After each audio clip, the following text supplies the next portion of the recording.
Hello dear friends, तो मैं हूं आरती। संस्कृति पीसीएस यूट्यूब चैनल पे आप सभी का स्वागत है। मैं हाजिर हूं एक नए विषय को लेकर के। आज हम बात करने वाले हैं दुलहस्ती परियोजना के बारे में। सेकंड फेज जो है स्टार्ट कर दिया गया है। हमें पता है कि जो सिंधु नदी समझौता हुआ था, सिंधु जल समझौता, उसके हिसाब से जिन नदियों का इस्तेमाल हम नहीं कर सकते हैं, चेनाब वही नदी है। लेकिन हम इसका इस्तेमाल कर क्यों रहे हैं? क्योंकि 2025 में जब विवाद हुआ तो हमने क्या बोला कि भाई अब हम जो है इस संधि को तोड़ते हैं और उसी के हिसाब से हम यहाँ पर रिएक्ट कर रहे हैं। तो चिनाब नदी पर दुलहस्ती जो चरण 2 जल विद्युत परियोजना है उसको हमने स्टार्ट कर दिया है। क्लास को आगे बढ़ाने से पहले हम बात कर लेते हैं शानदार मौका आपके लिए, क्योंकि न्यू ईयर ऑफर चल रहा है 3 जनवरी 2026 तक। ऑफलाइन क्लासेस जो हमारी प्रयागराज और दिल्ली में चलती है, यहाँ पर आपको पहली बार 20% का डिस्काउंट दिया जा रहा है।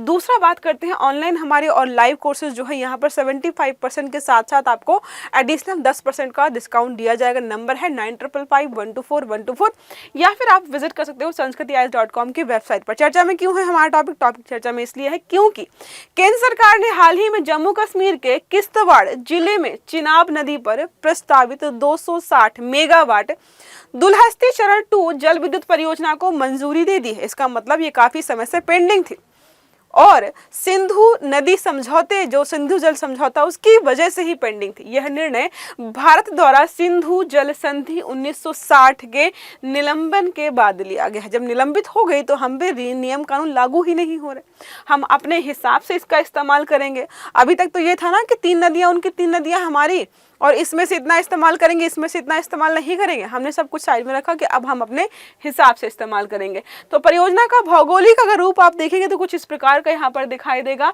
इनटेक हो गया, चेनाब रिवर आपको यहाँ पर दिखाई देगी जो है, साथ में सारी चीजें अलग अलग जो है डिस्क्राइब की गई है कि चिनाब रिवर जो है कहाँ से कहाँ पर जाने वाली है, और जो दुलहस्ती जो डाइवर्सन है यहाँ पर जो है बीच में बनाया जाएगा। ठीक है, अब बात करते हैं यहाँ पर नदी कौन सी है। चिनाब है, सिंधु नदी की प्रणाली का हिस्सा है, सहायक नदी है। इसकी क्षेत्र है हिमालयी भूकंपीय रूप से जो है काफी संवेदनशील क्षेत्र माना जाता है।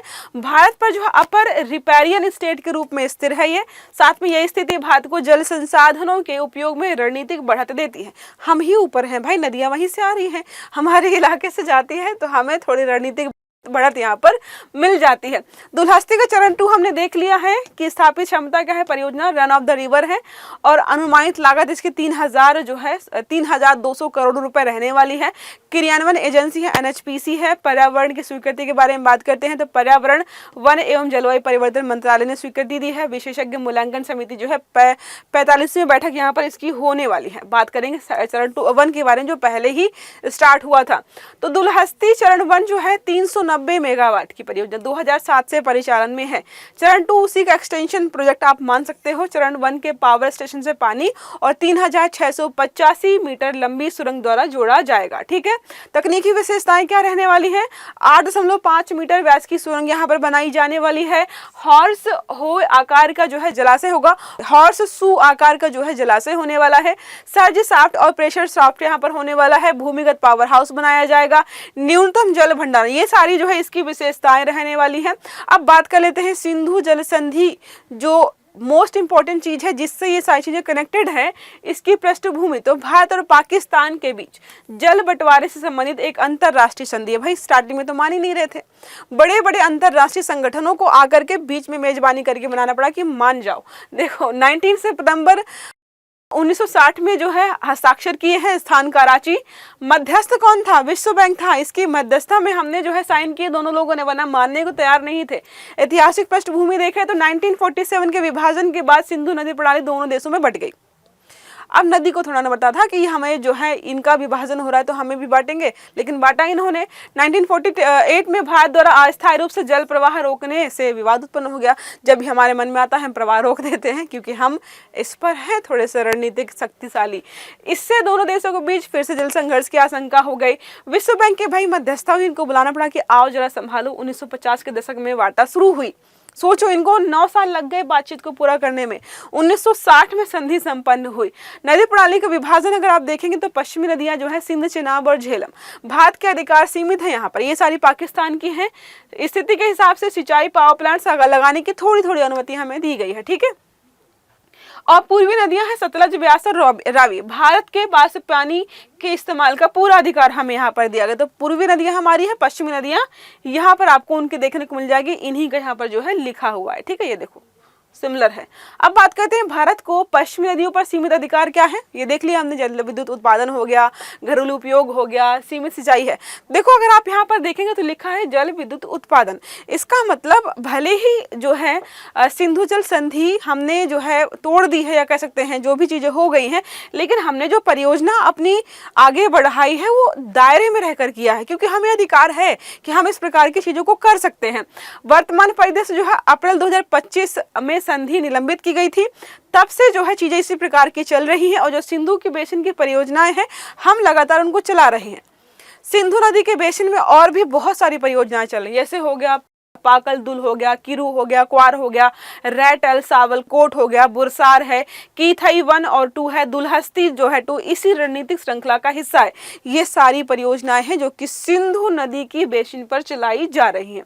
परियोजना का महत्व क्या है, तो जाहिर सी बात है भाई बिजली बनाएंगे इससे, नवीकरणीय ऊर्जा उत्पादन है, उत्तर भारत की पीक जो है डिमांड सपोर्ट, कोयले पर निर्भरता कम हो जाएगी, रणनीतिक जल प्रबंधन, तो सिंधु बेसिन में भारत की स्थिति और मजबूत होगी कि हम डैम बनाएंगे, पानी इकट्ठा करेंगे और रणनीतिक रूप से संसाधनों का उपयोग ही कर पाएंगे। क्षेत्रीय विकास हो पाएगा, जम्मू कश्मीर में रोजगार अधोसंरचना बनेगी, आर्थिक विकास होगा, जलवायु लक्ष्य भी यहाँ पे कंप्लीट कर पाएंगे, स्वच्छ ऊर्जा का जो मिशन हमारा है वो इससे पूरा होगा। भारत के जो है एनडीसीज और जो है नेट जीरो लक्ष्यों में सामंजस्य बिठाने में महत्वपूर्ण काम करने वाला। अब चुनौती, पाकिस्तान सम्मिलित हो और कोई योजना लेकर के आए, चुनौती ना हो, पॉसिबल नहीं है। हिमालय क्षेत्र में पहले प्राकृतिक चुनौतियां हैं भाई, भूस्खलन, भूकंपी जोखिम हमने देखा, भूकंपी दृष्टिकोण से थोड़ा सेंसिटिव इलाका है, जैव विविधता पर प्रभाव पड़ेगा, इस प्रकार की चीजों करने से जैव विविधता पर प्रभाव पड़ता है। पाकिस्तान द्वारा कूटनीतिक या अंतर्राष्ट्रीय मंचों पर आपत्ति, जहां भी जाएगा वही रोना गाएंगे, कह रहे हैं यहाँ पर जो है डैम बना दिया, पानी जो है इकट्ठा कर, इस प्रकार की चीजें पाकिस्तान आपको हर जगह रोता गाता दिखाई देगा। आगे का रास्ता क्या है, पर्यावरणीय शर्तों पर जो है कड़ाई से पालन करना पड़ेगा। आप बनवाइए, कोई समस्या नहीं है, लेकिन आपको पर्यावरणीय दृष्टिकोण से ध्यान देकर बनवाना चाहिए। स्थानीय समुदाय की भागीदारी होनी चाहिए। जब आप बोले हैं रोजगार देंगे तो वहाँ के लोगों को रोजगार मिले, वैज्ञानिक जल प्रबंधन हो, आप जो है आप वैज्ञानिक तकनीकी ना अपनाई जाए, ताकि कल को वहाँ के लोगों को कोई समस्या ना उठानी पड़े। ऊर्जा पर्यावरण कूटनीति में संतुलन और साथ में दीर्घकालिक सिंधु बेसिन नीति का निर्माण भी कर ले हम, ताकि गाता रहे जो भी गाना है पाकिस्तान को, हम पहले से इतने मजबूत हो जाए कि हमें फर्क ही ना पड़े। प्रश्न है दुलहस्ती चरण 2 जल विद्युत परियोजना का प्रकार क्या है। पहला है स्टोरेज आधारित परियोजना, दूसरा है बहुउद्देशीय परियोजना, तीसरा है रन ऑफ द रिवर परियोजना, और चौथा और आखिरी है ज्वारीय ऊर्जा परियोजना। तो सही आंसर आपको देना है कमेंट बॉक्स में, और अगर आर्टिकल अच्छा लगा तो वीडियो को लाइक कर देना, और एक स्पेशल ऑफर भी सुनते जाओ। तो न्यू ईयर का स्पेशल ऑफर है, 3 जनवरी तक चलने वाला है। UPSC foundation course P+ mains का यहाँ पर अप टू 75% के साथ साथ 10% का एडिशनल डिस्काउंट दिया जा रहा है, जिसमें आपका जीएस ओनली का जो बैच है मात्र और मात्र 40,000 में मिलेगा। साथ में GS plus CSAT plus compulsory paper English और प्रीलिम्स की टेस्ट सीरीज मिलाकर के ये बैच कंप्लीट आपको 50,000 में मिलेगा। नंबर है 9555124124, या फिर आप विजिट कर सकते हो sanskritIAS.com की वेबसाइट पर। तो अच्छे से पढ़िएगा। Have a good day, thank you, मिलते हैं नेक्स्ट क्लास में।